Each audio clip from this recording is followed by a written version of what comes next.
From Denver, I'm born and raised, and I wear it proudly on my shoulder. I love Denver, but I do think this city has jumped the shark a little bit. I think Denver's jumped the shark, because when I was growing up, this city was kind of edgy and weird, and now I feel like it's sort of been commodified and turned into a brand and sold back to us. Well, that, of course, Adam Cayton-Holland, and he would be telling everyone how that has happened to his hometown tomorrow night at Comedy Works downtown. And despite the intense preparations required for such a show, he's decided to join us here at 9 News. Yeah, I tore myself away from just bleeding over the jokes. A man in a notebook. So what's happened to your hometown? I mean, you've been here your whole life. I have been here my whole life. I've lived a bunch of other places, but I keep coming back to here. Yeah. I don't know. I think it's the story you hear about all the time. Nothing's affordable here anymore. It's all the sort of same type of rich, young person moving to Rhino.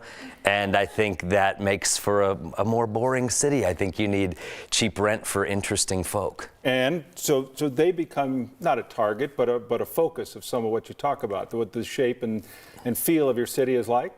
Yeah, it's amazing. I'm 42 years old, but you very quickly turn into an old man being like, when I was a kid, it was better and different. And it seems to resonate with certain folks of my exact demographic. Yeah, you went to East High School. Yeah. That's your neighborhood, your hood, if you will. And obviously, it's been a tough year there, but you expressed really your love for them. You really. Oh, East is the you're best. An angel.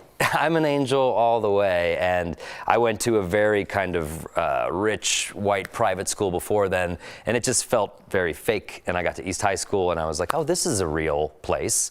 And I felt like I did a lot of growing up just in those 3 years I was there. So I always love East for sure. It wasn't long after East that you started doing comedy, and you dive bars, as you refer to them. Sure. All the way up to television, podcasts, big rooms like the Comedy Works tomorrow night. But how did you start, if you will, and how did that take you to where you are now? I'll tell you exactly how I started. I met a guy at a bar, and he told me I'm a stand-up comedian, and I had never met one in real life, and I was like, that's not real. And he said, yes, it is. I go up at the Lion's Lair, this open mic at the Lion's Lair on Monday nights, and so I went and watched that open mic night, and 3 comics were great, and 15 were horrible. And I thought, I'm funnier than those people. I can beat those guys. I can beat those guys. Yeah. And I went home and wrote jokes, and I came back the next week, and that was almost 19 years ago. And that guy that I met at the bar is my dear friend Ben Roy, who I had the TV show with and I do the podcast with. So it's very funny. He'd been doing comedy 6 months, and he was like, I'm a comedian. He had it on the business card. I was freelance writing for Westward, and I had a notebook, and I was like, well, I'm a writer. And we were both 24-year-olds posturing to one another. So when you got up there the first time, you had to be apprehensive. There had to be nerves. Are there still? Does it still give you that? That's what I love about it, is that there's always those nerves, but the best is when you've written new material, which I have a lot of tomorrow. This is I recorded an hour in January, and now I'm working on the new hour. But that's the thrill that never gets old. It's like, I think this is gonna work.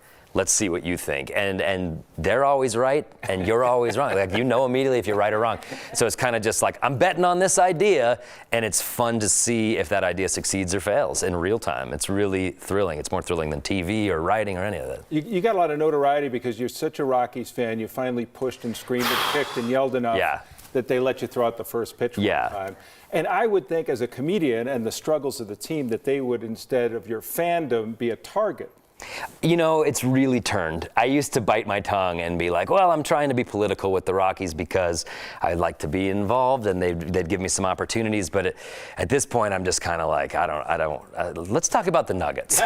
Well, let me ask you about that. Tonight, here we go again. The Nuggets, they've got your full attention. Big time. It's great. My mom and dad are so into the Nuggets that this season, that's just all we talk about. I catch up with my mom after Nuggets games, and we just chat about how it all went down. So I think everybody in the city's like, come on, just win it tonight.